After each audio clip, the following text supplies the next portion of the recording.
Greetings again to all of my brethren of the 13 tribes. Welcome back.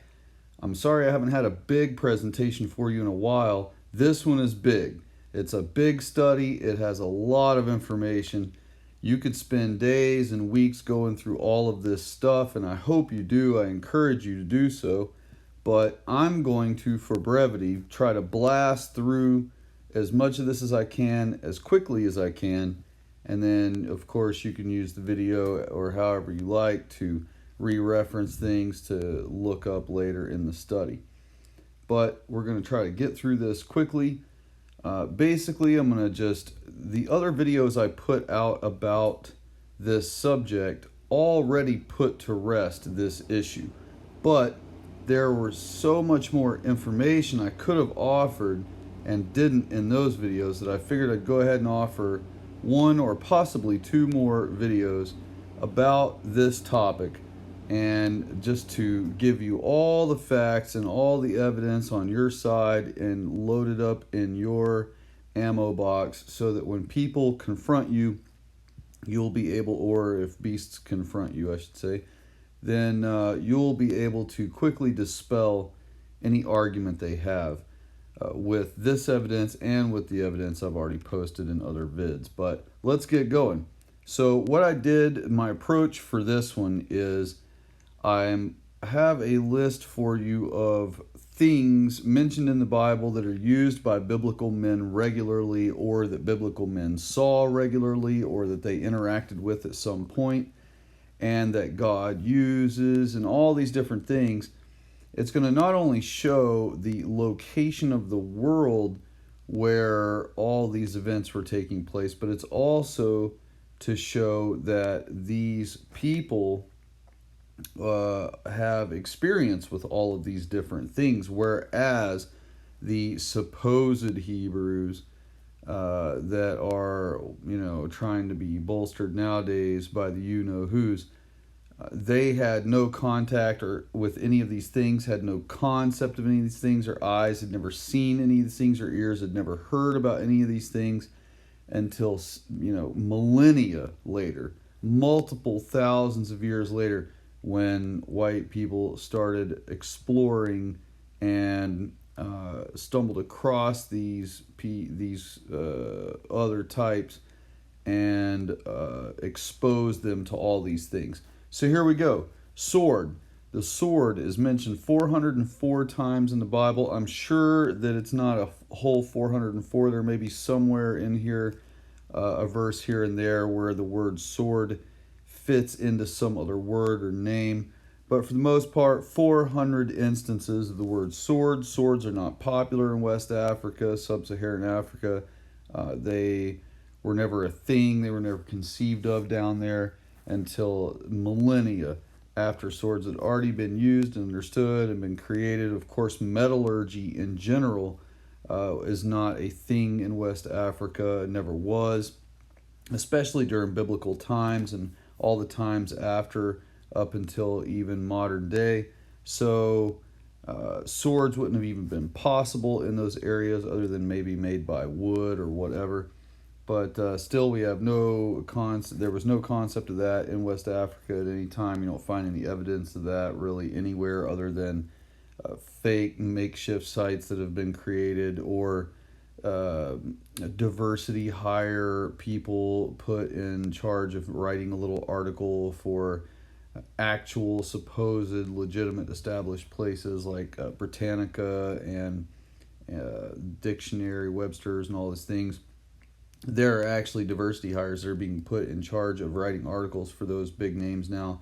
And even those big names are actually starting to post complete nonsense. And I have another video I want to make, a whole other presentation I have almost finished, where I'm going to have enough things put together where I can show you there is a very real approach to putting out these articles through diversity hire people, or just the you-know-whos. They just put one of them in charge to write the article, and they write it on behalf of the beasts. And then, of course, it comes out as, people think that, oh, wow, they read this established thing that seems like a credible source, and here it is rattling off all this Afrocentric nonsense. So anyway, moving on. Swords not popular in West Africa. Never were. They never were a thing. And meanwhile, the Bible mentions them 400 times. Robes. Now, all godly men wore robes. All people around godly men wore robes. You can see 38 instances here mentioned of the word robe or robes. And of course, all of you know that. All of you who watch my channel have obviously read the Bible multiple times probably, and so you're very aware of that. Robes are not a thing in West Africa. They never were. Everyone knows that. It's basic common sense. Moving on to the next one, arrow. Arrows are mentioned 79 times, it says here, and arrows are indeed mentioned all through the Bible. It's just been, it's been a common word all through the Bible. Arrows are not a thing in West Africa. They might be nowadays, but they weren't all through biblical times. There was nothing like that. There was no concept of that in Sub-Sahara West Africa. Bows. Of course, you got to have a bow to shoot an arrow. There was no such concept as bows in West Africa. So there's that. Shields. Shields are mentioned 65 times. And shields, of course, were never a concept thought up in Africa. If anything, they would just hide behind a tree or whatever the most local to them large thing was. They would hide behind that probably, but they had no concept of creating shields. You've never seen any evidence of archaeology or anything of their past or even of their present where they use shields when they battle each other. And that's not to say that they haven't discovered them nowadays based on because of interaction with us and with books that we have and pictures that we've created and all these things, where they've seen the idea of it, and maybe there might be some random one group of them somewhere, village of them somewhere, who have made shields, but it was never a thing in West Africa. They don't have those kind of things. They never had those kind of things back in biblical times. That dumps on the idea of them yet again. You got to understand, each one of these words by itself dumps on their concept, all right? So, and of course, it isn't even a concept. They don't believe it. They know they're full of crap. They know that they're just jamming along with the you-know-whos because they know it bolsters them in this physical realm right now, that in this one life they get. So, they're, of course, going to ride that wave to the end. They weren't born white. They weren't born part of the chosen people and all these things. So they're just going to do whatever it is they can in this life to be as bolstered as possible before their party's over. So another one, carriages, mentioned 5 times in the Bible. Of course, there was no such concept as carriages in West Africa. Moving on, coal is mentioned 28 times. Coal is a huge deal. White people use the heck out of coal. In fact, we're demonized for it constantly. Meanwhile, there's enough coal for the next 50,000 years if we burned it as fast as we could every day. And every time we think we can't find more coal, we stumble across a new deposit of coal that's bigger than all the world's use we've ever had so far. I mean, if you knew about coal, like I studied coal just, a decade ago, you would know that all is well for us to burn coal as long as we want, as much as we want. In fact, coal is also separate from burning it. Coal is an amazing cleaner of your teeth. It will polish your teeth. It will also disinfect them, kill bacteria. It's uncanny that Trumpstein-owitz would used to call coal clean coal. He actually was being honest in that moment, much unlike when he had told blacks all across the world that they built our nation. But he was actually telling the truth when he called coal clean coal, because that's actually what it is. Coal is a clean resource that was offered by God. We can use it to cleanse ourselves. If you ever have an abscessed tooth, you can put just a tiny little bit of coal powder in a tea bag and fold it up a couple times so it won't spill out. Fit it in your gum between the cheek and the spot where the abscess is, and within 24 hours it'll draw all the poison out of your face or neck or wherever it's developed, and it'll all come out right there where that little tea bag full of a tiny little bit of charcoal powder is. So kohl is an amazing thing. Don't hate on it. You can bathe with it if you're ever internally poisoned and there is no other quick solution available. You can take a kohl bath. You can literally cover your body in wet kohl, put it all over your skin, and the poison will be extracted through the pores of your skin. That's why you want to cover as much of your body as possible. Another way to do it is with bentonite clay. And I don't have clay as a search on this, but I can go back to that on another topic on another day, how to cleanse yourself with biblical mentioned substances. Anyway, kohl is not a thing that West Africa ever used or harnessed or utilized or had or even fiddled with. And even if they were standing right on kohl, they would have never thought to mine it or figure out a way to use it. Meanwhile, it's mentioned in the Bible 28 times. Sandals. Sandals were never a thing in West Africa until white people showed up there. Moving on. Hair. This is an interesting one here. The reason I have this in here, and this is actually a different topic I wanted to make a completely different dedicated presentation to you about. But I'm going to go ahead and just breeze over it real quick.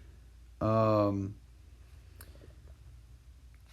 thing I wanted to show you is here in Genesis 27, verse 23. It's talking about Jacob, and he's deceiving his father.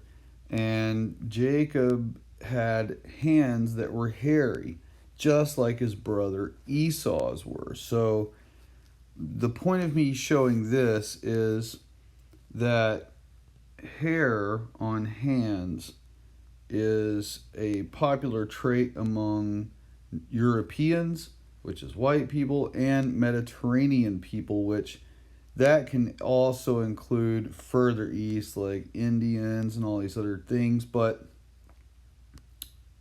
I'm going to scroll on over to the next one here. Wanted to show you this real quick. This is a study somewhere done. I didn't pay much attention to where it was done, but let me scroll on down here. The results were at the bottom, so let me get down here to it. Oh, I went past it, but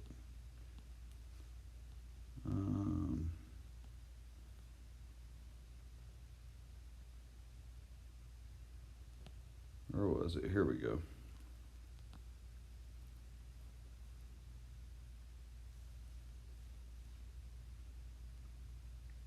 Well, I lost where I wanted to show you there. For the sake of time, I'll show you later. But I put in what race has hairiest hands, right? And you'll see questions like, why are Caucasian people hairier than other races? Why are white people hairier than black people? What race typically has hairy legs, hairy arms, yada yada? Notice the top answer here, yes, Caucasians. Of course, we are not Caucasians. We're not from the Caucasus Mountains, and we are not Asians.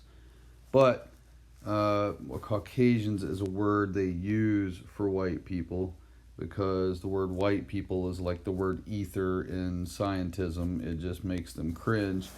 Those who hate us, makes them cringe. So they use words like Caucasian crap that they come up with about us that isn't true. And anyway, the point of me showing you this was that of course, West Africans are not known for being hairy, much less having hairy hands. And if you read, Jacob was able to deceive his father while his father was blinded, and convince his father that he was his brother Esau, not Jacob. And so he could get the blessing that was actually intended for Esau. Moving on, I have meat in here, but that's for a different study. I'm going to skip it. Gates. Gates are not a thing in West Africa, and they certainly weren't during biblical times. They still aren't to this day. You don't go to West Africa and find any village of villagers living there who have gates, because they don't have fences. They don't have gates to even hook to. They don't have fences for a gate to even be necessary. Another one is walls. We hear the anti-white people always talking about, oh, tear down the walls, build bridges, not walls. First of all, bridges aren't mentioned anywhere in the Bible, and walls are mentioned 284 times. In fact, heaven has walls approximately 220 feet high. You can read that in Revelation. So that's why the anti-whites and the you-know-whos, they hate walls. They hate the concept of walls. They don't like them. It keeps them out from being able to impose themselves on you. It keeps them from being able to flood your land with beasts whenever they want to attack you with what is an actual weapon of mass destruction, or bioweapons as they call them. It's actually beasts that they send to your nation. And that's what they've done to every country, anywhere we've went and explored and settled and started building. They sent us these bioweapons, these beasts that we now are enthralled in. But walls, 284 times in the Bible, walls are not a thing in West Africa. Again, just like fences and gates, there aren't really walls anywhere in any of these villages in West Africa. There certainly weren't way the heck back in biblical times. Moving on. Because there are no walls and there are no fences and there are no gates in West Africa, and there never has been, there were also never any doors. And doors are mentioned 239 times in your Bible. Moving on, ships. Ship is mentioned 335 times, but that's actually not true. Shouldn't say that because the word worship and worshipped, past tense, are mentioned so many times that ships, I totally misspoke when I said that I was just in a run on there, trying to read what I saw there. But actually, if you count through them all, they're mentioned probably 30 times, maybe 20 times. I don't know the exact number. I did do a brief scroll through several pages of the 12, and then went back to page 2. If you see there, I'm on page 2. I actually went more pages than that, but I went back to page 2 because I was reading into some other passage more thoroughly, and that's why it says page 2. But I actually went through several pages of the 12 to see how often ships are mentioned, and I would say they're mentioned probably about 5% of the time. So nowhere near 335 instances, sorry about that. More like 30 or less. But ships are mentioned in the Bible multiple times, and ships were never a thing, especially during biblical times in West Africa. Borders. Borders are not a thing in West Africa. I mean, of course, they have an idea of where they consider things to be, but they don't actually create a border. They don't put people at it. They don't have markers. They don't build walls, fences, gates, doors. So there can't really be borders there in West Africa. Of course, nowadays in modern times, many decades, centuries after white men have been there and interacted with them and helped them establish things and gave them clothing and food for the last 300 years. Now, there are probably such things as makeshift borders of things. But during biblical times, there was absolutely nothing like that. And in many places where white people haven't visited, there is still nothing like a border or a concept of it anywhere.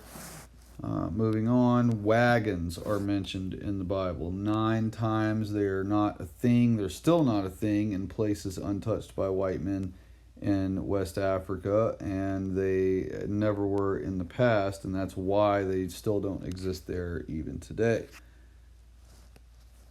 Next thing. that was a different study that I got sidetracked into. Here we go. Candlestick. Candlesticks are mentioned 43 times in the Bible, and candlesticks are not a thing in West Africa, or they certainly weren't during biblical times. Are they now because of contact with the Western world for the last 300 years? Maybe so. But back in the day, there was no such thing as candlesticks during biblical times in West Africa. Lamps. Lamps are mentioned 44 times. There was no concept of lamps in West Africa. There, after 300 years of having access to white people's ideas and help and all these things, yes, lamps exist there now, just like the electricity exists there in some places now and whatever. But again, during biblical times, there was no concept of lamps or any such thing in West Africa. Once the sun went away, if they didn't have a fire going on the ground somewhere, it was dark, and that was that. Furniture is mentioned 7 times in your Bible. Furniture is not an idea or a concept in West Africa. You don't see all these neat, amazing chairs and sofas and love seats and desks and drafting tables and footstools and armoires and all those types of things you would consider furniture, coffee tables. There is no such thing as any of that that comes from West Africa, because they don't do those kinds of things, and to this day even. So they certainly didn't during biblical times, even though during biblical times furniture existed. It was a thing and was mentioned 7 times in your Bible. Next one, corn. Corn is a huge crop product for white folks. We use the heck out of corn, and we put it in foods, we put it in drinks, we use it for gasoline, for souped up cars. We do all kinds of things with corn. So make alcohol with it. So it's a highly used thing for white people. And you'll notice the Bible always talks about corn in a positive manner, as though it's something that he offers us, or he'll tease us with it, or I don't want to say tease us, not the right word, but offer. He proffers us corn. He mentions corn as a thing for that we would desire. It's always mentioned as a good thing, and often wine is mentioned with it, and I don't want to say often, but sometimes wine is mentioned with it. And so corn is not a thing that was a thing in West Africa. They don't produce any, they don't grow any. They might grow a small amount of it nowadays, now that 300 years of white people being around. But I say 300 years, I know it's really more than that. I'm just trying to be a little, I'm trying to underestimate it a little bit, just in case real decent white men hadn't really gotten around that area until the late 300 somethings to the 400 year range. But just ignore that. I'm just doing an underestimation there. But corn, it is a thing that white people do. And you'll see here, this is a corn chart, an index that shows, who produces the most corn. And of course, you'll always see China being a huge producer of all these things. They have 2 billion people, you know what I mean? So their kind is has been multiplying like crazy for the last over 1,000 years. So of course they have a large number of production of things. But again, like I've mentioned in other videos, if you take that comparison of how many of their populace, how many people are there, and you divvy it out, divide it up by how many people actually produce corn there, you'll find the ratio is huge among the Chinese population, whereas it's much more narrow by magnitudes in the white people countries. And so here we have, of course, white people produce the most corn, And the people who produce the least corn are these dark countries down here. So pretty much dumps on the idea again, and like I said earlier, each one of these words by itself will dump on the idea of their little lie they have going. But you combine them all together, once you can sit here and off the top of your head argue back against these creatures in person when they impose themselves upon you, or if you happen to walk past a group of them outwardly yelling and shaming white people and making all their nonsense claims, or when you're online and you stumble across YouTube videos, you want to comment against them, you'll be able to, off the top of your head, know about these words.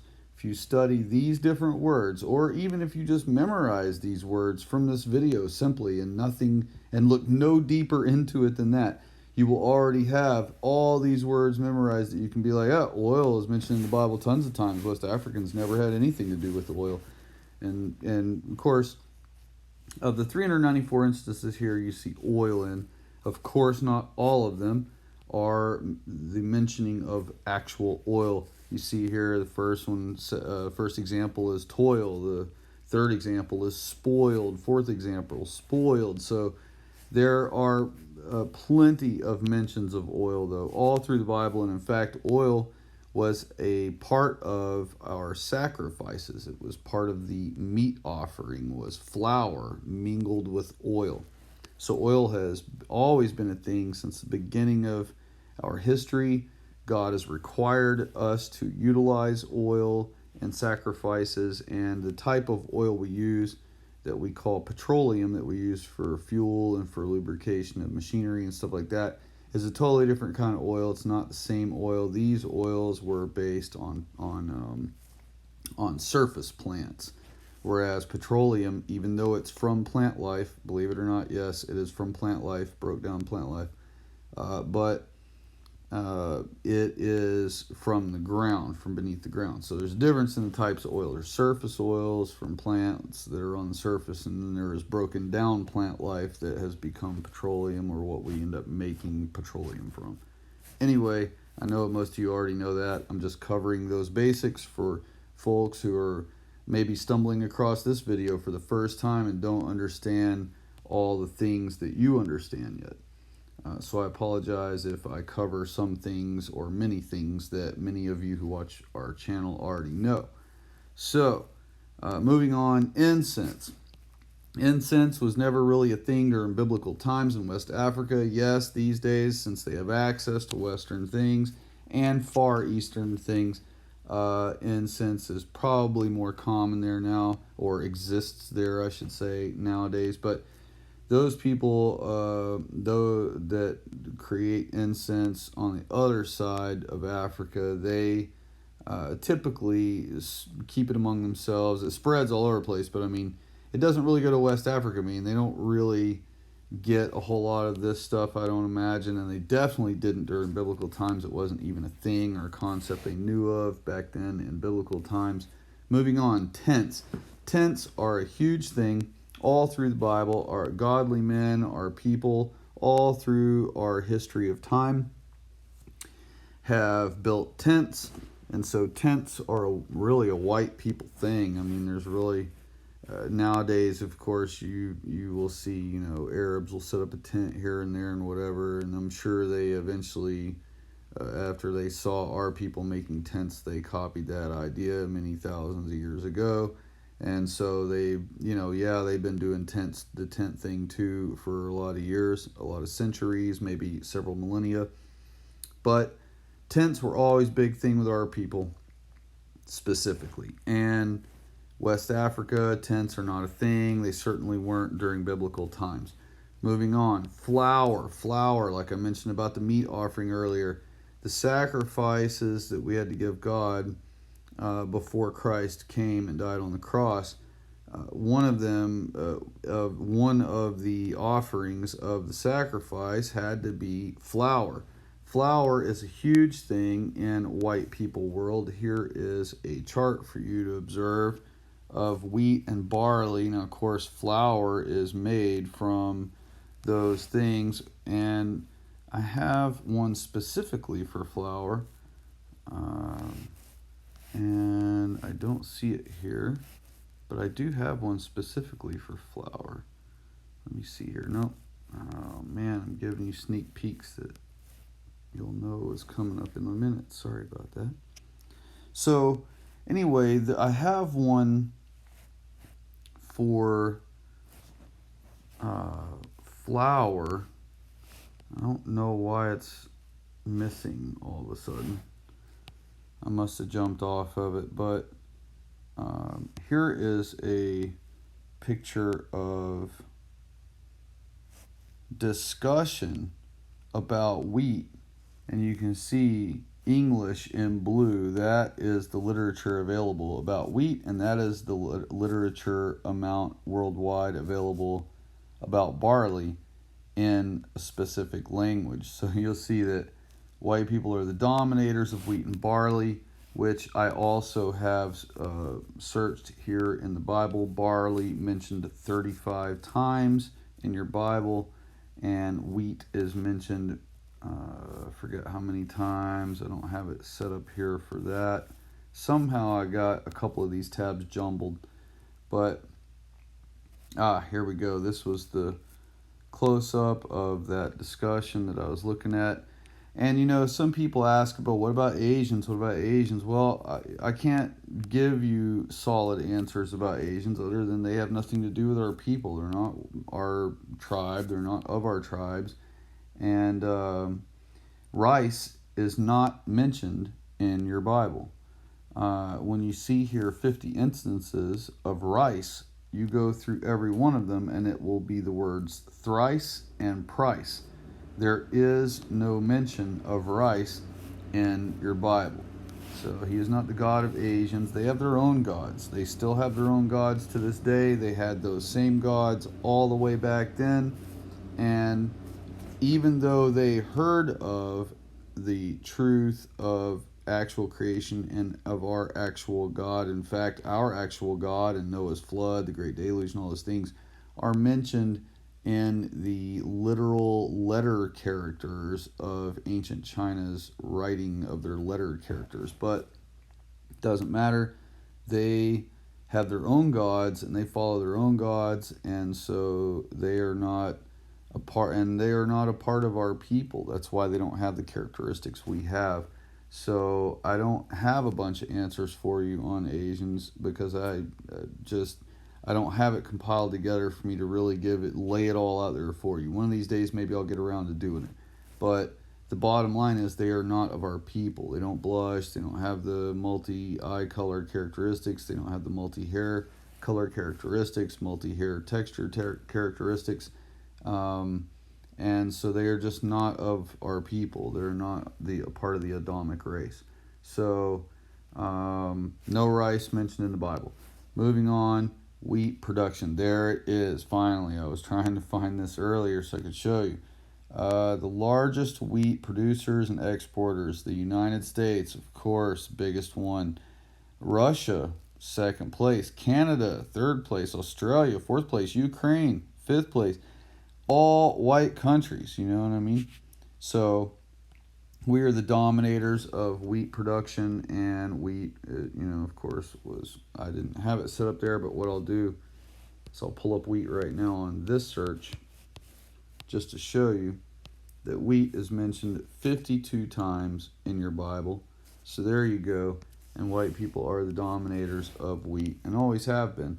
Frying was not really a thing in Africa other than they would just put things on a fire. They didn't have metallurgy to have what is called a frying pan. And you'll notice frying, I put frying in, but if you put frying pan, all one word like that, or even separate the two words, it will not bring up these verses. But I knew that these verses existed, so I just put frying, hoping it would bring up frying pan, and it does. So frying pan, that would not be a thing that existed in biblical times in West Africa because, again, they don't have metallurgy there. They didn't have metallurgy then. Grapes are mentioned in the Bible 43 times. grapes are not a thing in West Africa. If you look here at the chart I have highlighted, or selected, I should say, on the right of your screen, you'll see that West Africa has really nothing to do with wine or vineyards or grapes or any of those things. And funny enough, you'll notice that neither does anywhere in the what people call the Middle East, where nowadays modern Israel is, or any of those things. Yet the Bible talks about them regularly. So I just wanted to point that out. But there you go. That is not a thing in West Africa. It never was a thing in West Africa, so it's never been a thing with West Africans. Frankincense. This is the next one. Somehow these two got switched. But frankincense is mentioned in your Bible 17 times. Frankincense is not a thing in West Africa. It never was, and it isn't now. And you'll notice that China is, again, a big producer of frankincense, but between North America and Europe, we hold more than 50% of the entire world's production of frankincense. And frankincense is a big deal in the Bible. So it's just another point to prove that our people, I don't know if you notice patterns. I'm sure you do. Most of you who watch my channel are good at noticing patterns. We joke about that concept all the time, noticing patterns.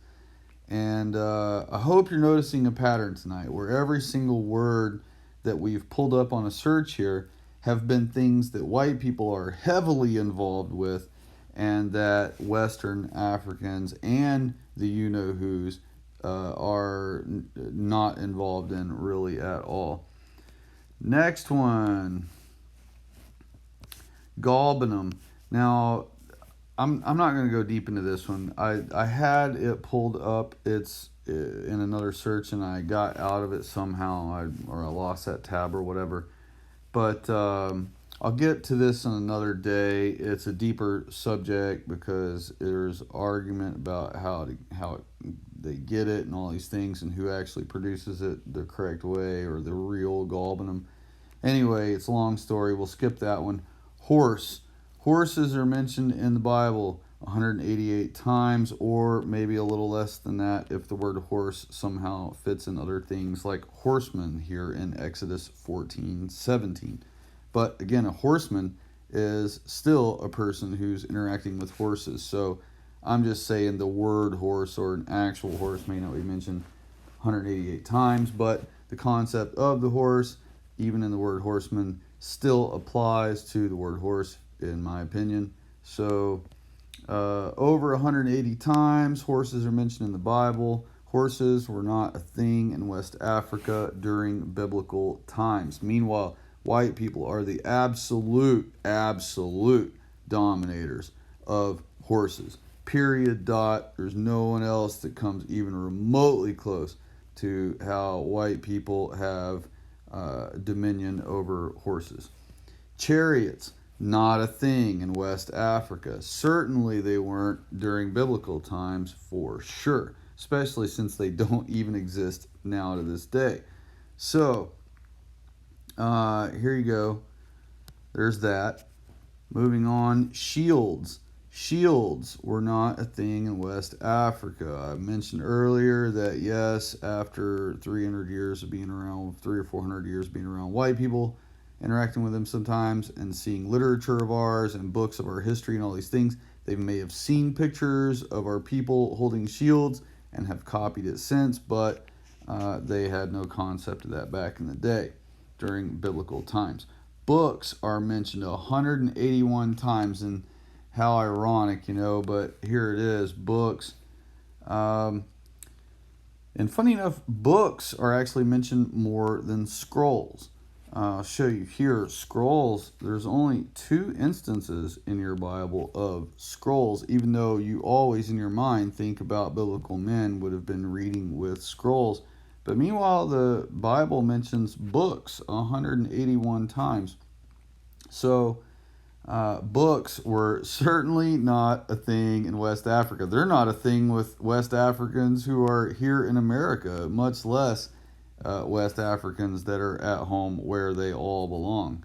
So, booyah on that one. Scroll, I already showed you. Scrolls are not a thing in West Africa. And the final one here for you, shoes. Shoes are mentioned 32 times in the Bible, or a thing about a shoe, like a shoe latchet, which just is still talking about shoes.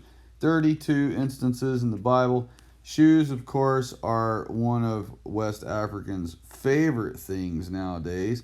And that's basically, of all of Whitey's inventions, shoes have to be probably their most favorite one. I don't know if it's that or the Scots who created fried chicken, but shoes have to be in their top three, absolutely, if not their very top favorite of all of Whitey's inventions. And so these things, shoes, did not exist in West Africa, especially during biblical times, and they didn't all the way up until Whitey showed up and gave them shoes to wear for the first time. So that's all I have for you on this list. But if you memorize these words, you get to where you store them in your mind and how to explain each one in argument to any of these who inspired beasts that are out there in the world. You'll have a lot more ammo under your belt ready to just bang, come right out with at any time. And that's what it's all about, being able to defend your position. If you don't know your Bible and you don't know the words and the positions and the definitions and the explanations of the parables and all these things, you'll look like a fool in front of these people, and you'll give them more, in their mind, you'll give them more right to mock you because you're trying to stand on a belief that you don't even understand or don't even know anything about. So it's important to know things like this. They seem petty to some people when they first get exposed to our movement of reawakening our people to our identity. But this matters very, very much, because without all of this understanding, you don't have much of a leg to stand on against these people. I mean, they create all kinds of lies, and they say they draw them from verses in the Bible, and boy, they'll be quick to rattle it off to you too. So they study. This is for them. They've decided they're going to take this lie and they're going to rock it to the maximum. So they actually do, for the first time in their life, some of these blacks are actually sitting down and reading for hours, and what they think of as studying for hours, reading these lies and these talking points, these arguments that have been created by the you-know-whos, so that they can go out and shame Whitey in public somewhere. They get off. Some of them get off on doing those things. Well, you stumble across one of these people, not people, but you know what I mean, and they start blasting your way, or just blasting white people that are walking by or whatever. You could go up and basically dump on their whole parade and standing up for white people all by yourself. So do so with caution, but also do so with a smile as you do it. Do so as though you're laughing off. You don't have to laugh, but do it with a smile, like they're totally full of it, and blast this type of information their way, and they will be easily defeated with truth. All right, so God bless, take care, and we'll talk to you soon on another one.